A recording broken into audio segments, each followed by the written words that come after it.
Okay, so I was having a conversation with Talia, who is the voice behind my Leave an Essay series of video essays, which interestingly enough is one of the first projects I started during the inception of my channel. I'll have a link of that playlist in the description below, so you can check it out if you want. Okay, so back to what I was saying. We were actually talking about the linguistic differences between Dutch and German, out of all things, and she asked me, Ashish, I wonder why people hate their own voice. And I was like, that's a great question, and that sparked the entire idea of this video.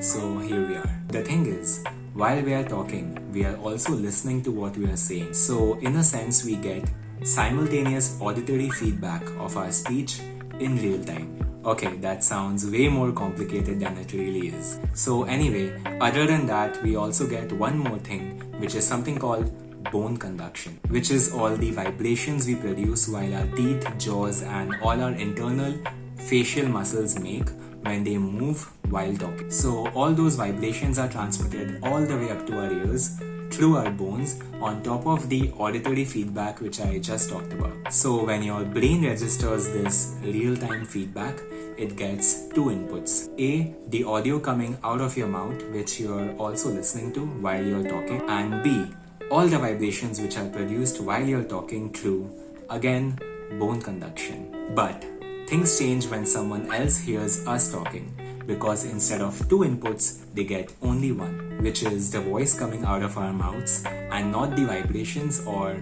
bone conduction. And that is precisely the reason why I hate my own voice when I listen back to it, why you hate your own voice when you listen back to it, and why everyone hates their own voice when they listen back to it. Except Lana Del Rey.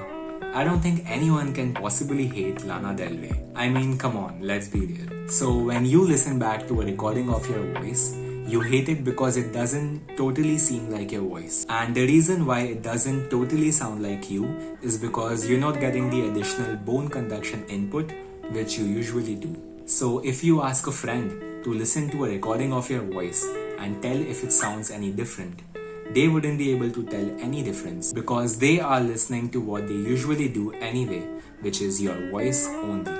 And yes, this also happens the other way around. You would totally agree that your friend's voice recording sounds exactly how they actually sound, but they would disagree because they get their own simultaneous bone conduction in real time. So in a way, you can say that you and only you can truly ever know what you really sound like. And no one else on this planet will ever know what you truly sound like because they are not getting your vibrations and your bone conduction. Because we just don't have that technology yet. Or do we? Well, let me explain. So this right here is clearly a wearable headphone, but instead of exposed speakers, it has this padding. Yeah, so when you put this on, it doesn't actually go inside your ear, it goes on top of it. So as you can see that I'm wearing this, but my ears are still open. And the way this helps is when you're running or just taking a jog outside. Okay, I'm gonna keep this aside for now because this is not spons. Although I will mention that they are from a company called Aftershocks because these are really great and I think they are the best company out there making bone conduction wearables. Okay, so if you're outside jogging, running or whatever and you're listening to music so you don't hear the car coming towards you as it runs over you, it kills you and you die. Too far, Aashish. Too far.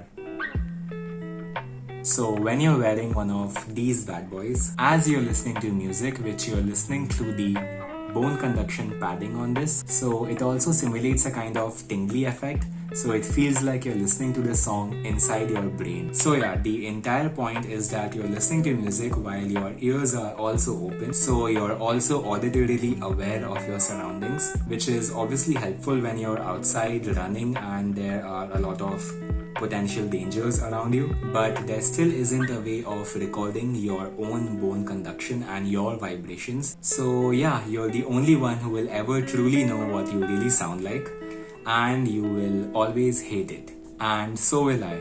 Not your voice, mine.